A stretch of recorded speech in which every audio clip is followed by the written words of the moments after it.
last day. We're heading back, and we're sad to leave, but it's been an amazing adventure. A few follow-up questions from your trip. I know that you had some pretty steep goals for yourselves. What were some of your hoped for outcomes of this journey to the edge of extinction? My goal is the same all the time. It's enlightenment. It's bringing people to the realization that they're not being told the full truth about abrupt climate change and our continued existence on this planet. Specific goals for this tour, I'm going to kick that over to Kevin with my thanks for an amazing tour. Well, it's been absolutely fantastic, better than I anticipated, and better than the tour that we had in 2014.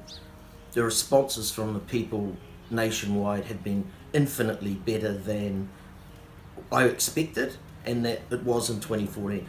I think the awareness of people across the board is infinitely more now. I would have liked to have seen more participation from the Green Party of Aotearoa. They purport to be guardians of the biosphere and the ecology of the planet and our country specifically, but the reality is that they are more concerned about getting elected and staying in power and doing the minimum that they can achieve with those objectives. And I think for people like me, they don't have any credibility because they're not being honest about the severity of the crisis. We did have a couple of Green MPs come to our presentations, and I had heard anecdotally that there's a very big debate in amongst the Greens about the issues that we've raised on the tour. But I just don't think the people who are at the top of the Green Party are the right people for dealing with this crisis. They're more interested in business as usual. I even heard them talking about supporting growth on infinite growth on a finite planet. We all know how that will end. Well, they're in this very awkward position. Climate change is not a problem, it's a predicament. And so there's really no politically viable approach to deal with it. And they want to maintain their positions of influence. They want to maintain their power. They want to maintain their prestige. So what do? They say we can have all of the above. And of course they know better. Of course civilization is a heat engine. Of course they know that. Of course they know what you and I know to a large extent. But there's no way to get elected on the promise of slowing down, much less stopping, the industrial economy. I think that cognitive dissonance that you're talking about there is one of the reasons why we're standing on the brink of extinction. Even the people who know aren't prepared to talk about it.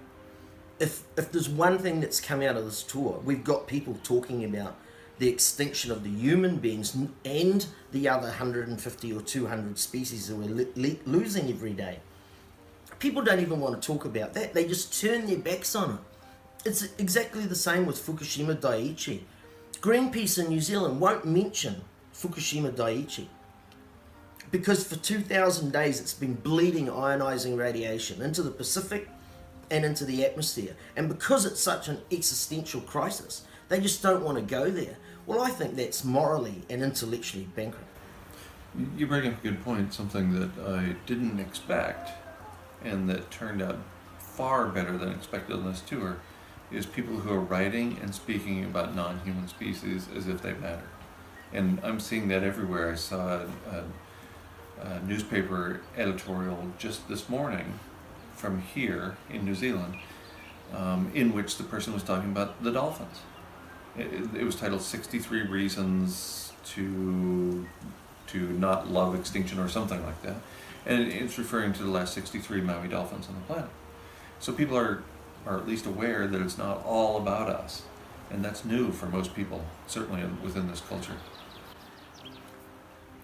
CNN published an article in the last couple of days talking about the fact that they're saying we're on the brink of the 6th grade extinction. For mainstream media like that to even go and use the E word, as we call it, because it's like there's a caveat on using the extinction word. But I just can't believe that people can stand by and see all those species going extinct every day and not think that our name is on the list. I'll say it again, it's cognitive dissonance where just people can't cross the Rubicon, they can't look over the cliff. It's again that myth of human supremacy, to steal the title from Derek Jensen's latest book. It's the notion that we are superior relative to every other species on the planet. And we have bigger brains. We've managed to use those big brains to get the entire planet into an unworldly mess. Does that mean that we're better? Better at some things, far worse at other things, which should be clear by now. It ensures that the situation will be much worse than it needs to be because we're not preparing in any way, shape or form. One of the things I would have liked to have seen was more of the senior people in the Green Party of Aotearoa coming to our presentations. There was a couple of MPs who turned up, but most of them avoided it, and most of the apparatchiks in the party avoided it as well. And I find that a real disturbing thing, because if there was going to be any leadership being shown on this issue in New Zealand, you'd expect it to come from the primary ecological party and the Green Party. And they're missing in action because they're just not prepared to face the severity of the crisis. And I see that both with the Greens and with the big NGOs like Greenpeace and 350.org. Neither of them are really stepping up to the reality of how bad the situation is.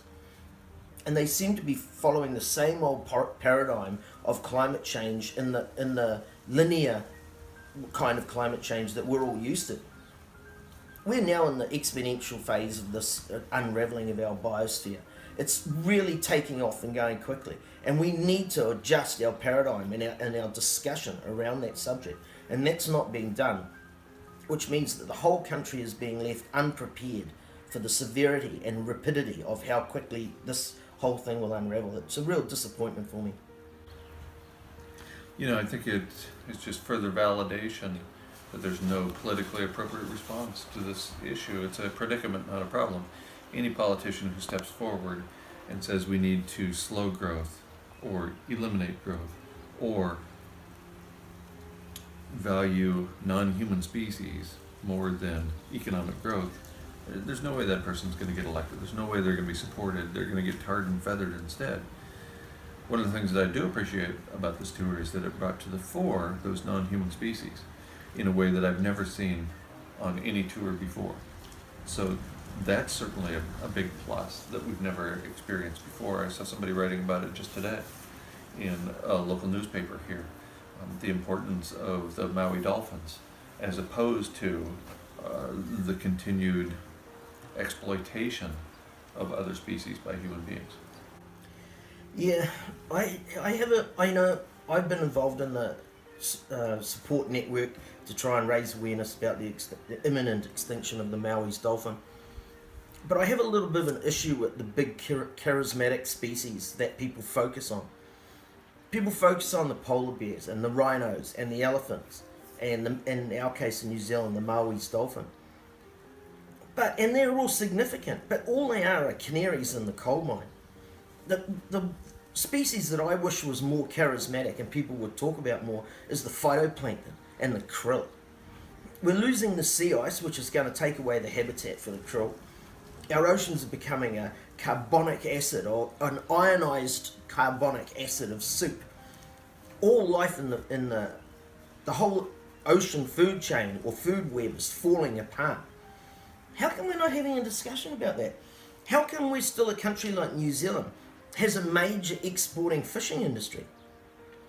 If we were going to pay any attention to it in reality, we would say, okay, let's have no exports of fish from this country. Let's only catch what we need to feed our own people. Let's leave as much in there as we can. And let's talk about the fact that the oceans are dying.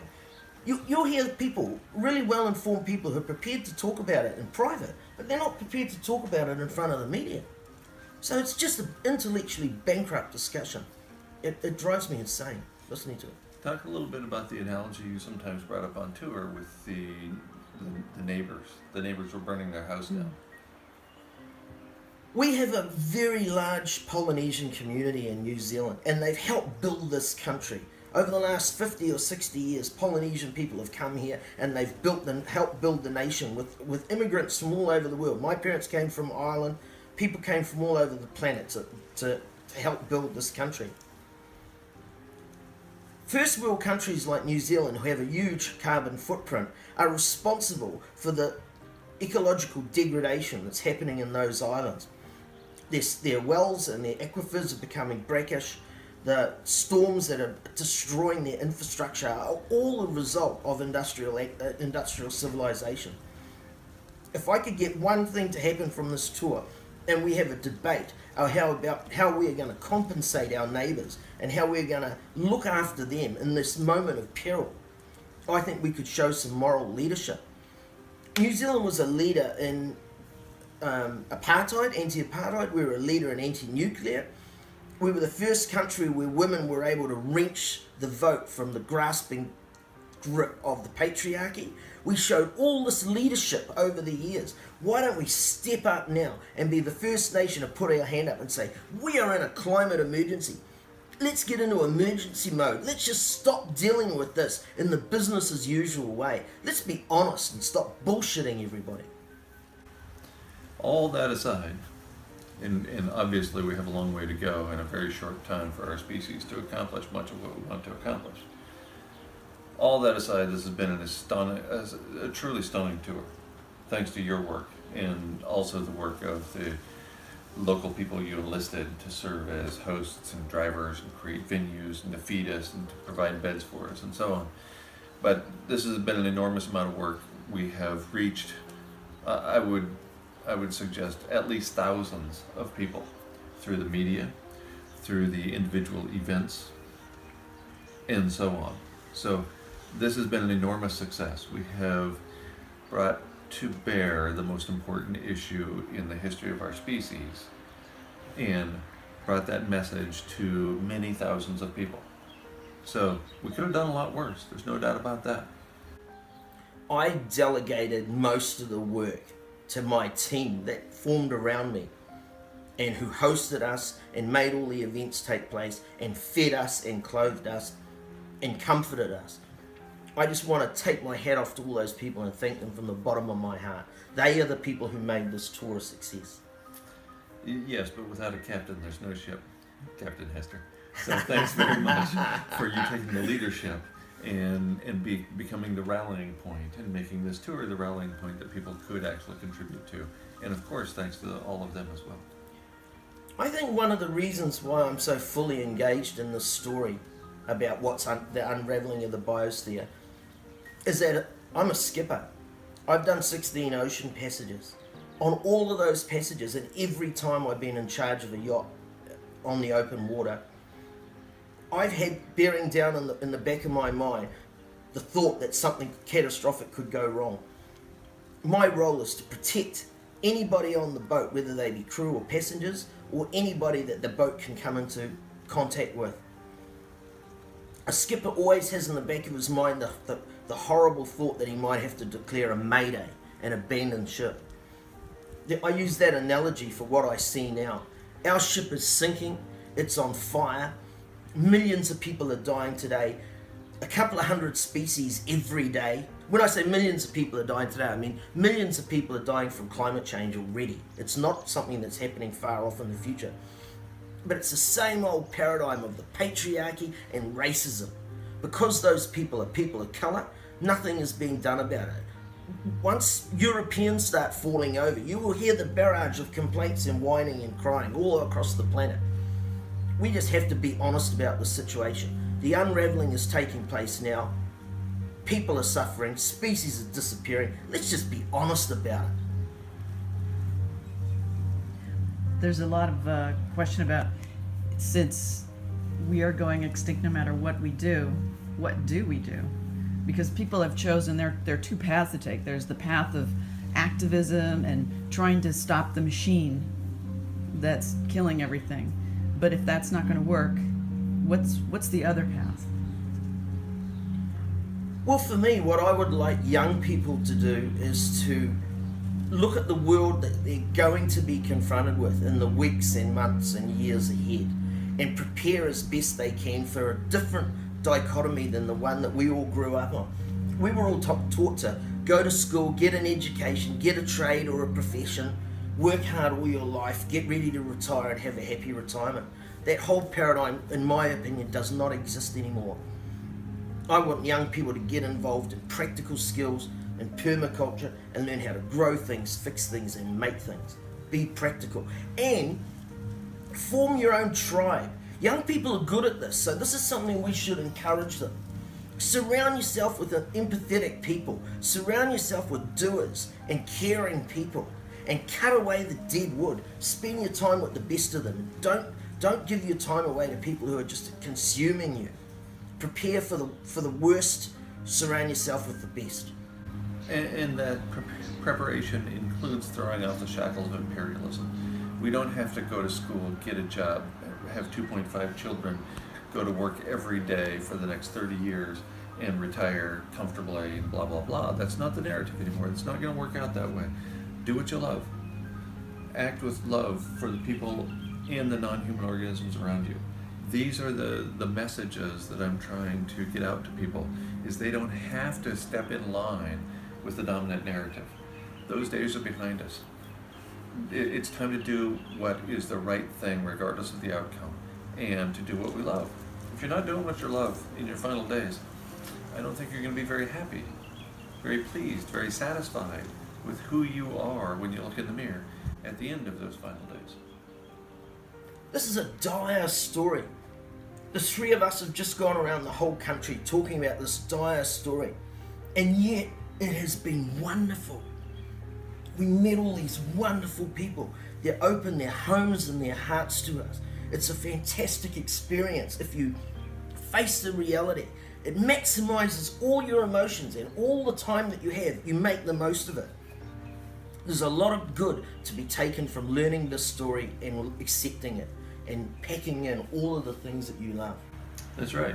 And that's been the other message here. In addition to the enlightenment we've brought to people, the interactions we've had have been truly wonderful. And for my entire career as a university professor, I stressed the importance of interactions over accomplishments. Relationships are more important than accomplishments. They still are. A lot of people don't act that way. I'm suggesting that we can enjoy our short existence to a far greater extent if we focus on those relationships and less on getting the gold star to put on our resume. Absolutely. My tribe has expanded infinitely in the last 4 weeks. I've had some absolutely awesome people come into my life. The big payback for me. Well, if you're willing to have this conversation, you're willing to have almost any conversation rooted in reality instead of talking about the weather. We can talk about the climate. We can talk about everything else too. So we don't need to have those superficial conversations. I'm a little bit bored with them myself. And so we have found more people on this tour who are willing to have the conversation about the unspeakable. And that means you're willing to have deep, penetrating, intimate conversations about everything that matters. Absolutely. It's a game changer. Embrace it. Kevin, you did a wonderful job enlisting numerous people to help at these various venues to create the event and publicize the event, hook us up with local media, provide us beds to sleep in and food to eat, and so on.